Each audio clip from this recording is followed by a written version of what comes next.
Welcome to Veg Head Part 2. Rather than make another Veg Head right now that's a fun one, I'm going to show you a couple of new things. I am going to set my timer because I don't want these to be too long, and I forgot to do that last time too. Timer, stopwatch, start. Okay.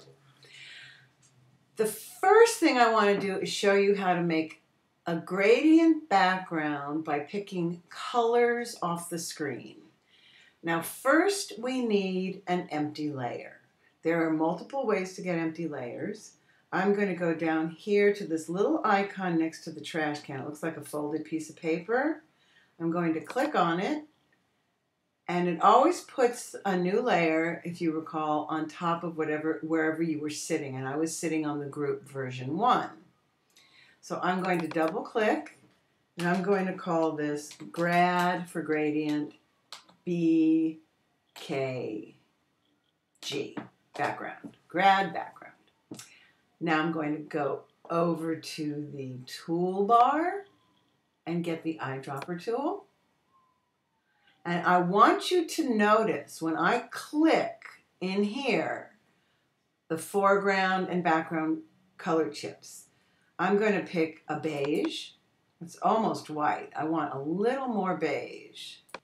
There, and see that circular thing? That shows you the color you're picking, the inside color.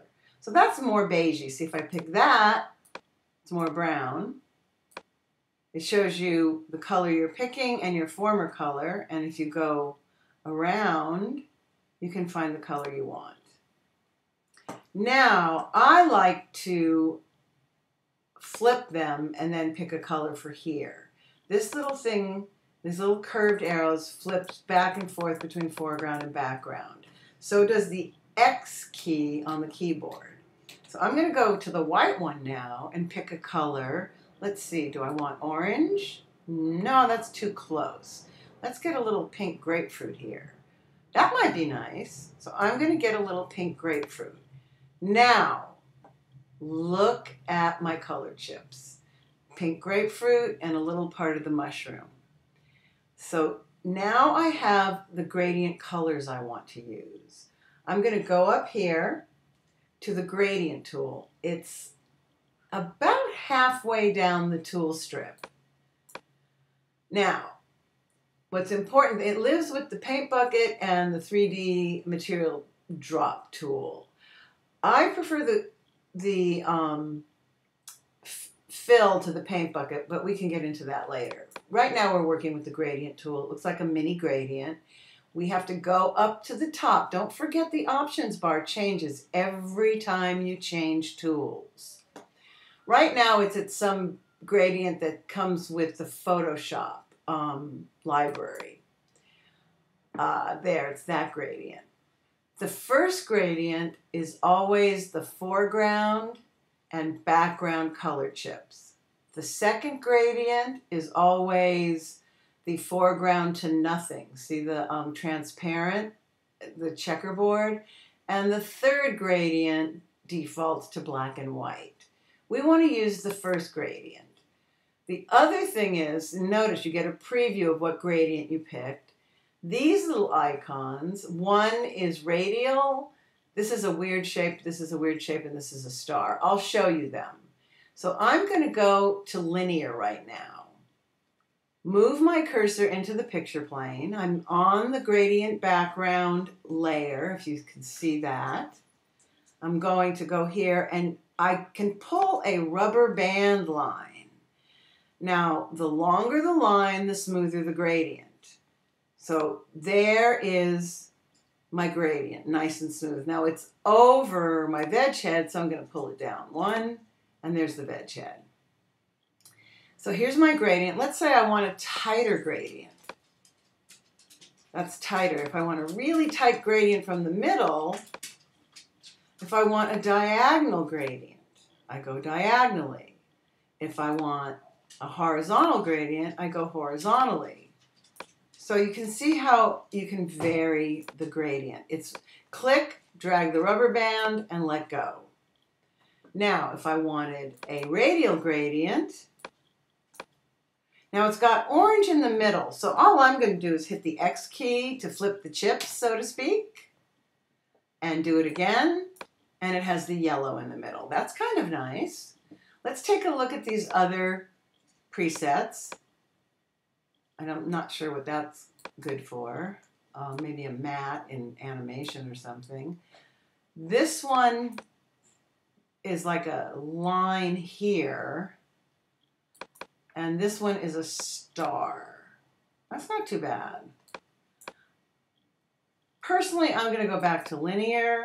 I'm going to go back to vertical, and that's going to be my gradient background for now. Now understand, with the gradient tool,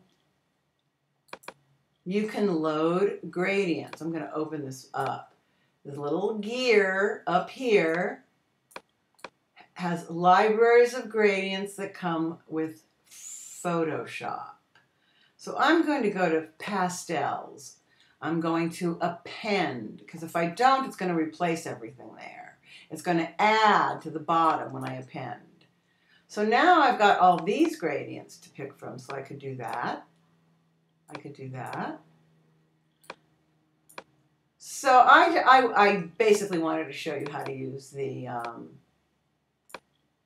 eyedropper tool as well as the gradient tool in this lesson. The one other thing in this lesson I want to show you is how to do a border. Notice I try to put everything on its own layer. So I'm going to click. There's a layer. I'm going to name it border. I'm going to get my eyedropper tool over here. It's the eye on the keyboard. I'm going to, oh, I got the brush by accident. Eyedropper, pick a green. See the green I've got? Now, in order to make a border, I have to do select all, which is Command A, or go to the select menu and click all. See, Command A, Control A on the PC. See the marching ants all around the perimeter?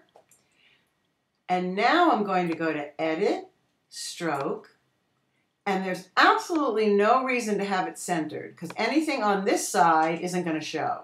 So that means 1.5 pixels would be out of view and 1.5 pixels would be in. If I did outside, you wouldn't see a thing.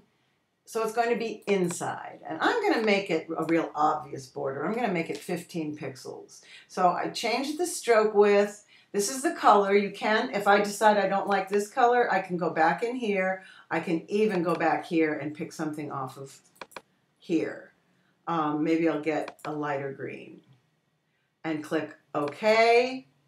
And then I'm not going to do anything with the blending modes. And I'm going to click OK. And there's our border.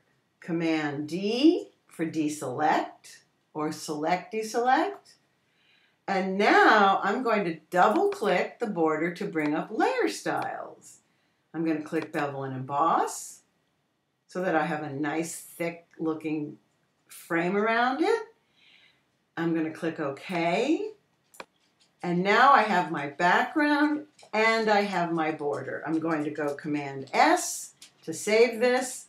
And in the next lesson, I'm going to do a title. And if there's time, I'm going to make another version of the Veg Head.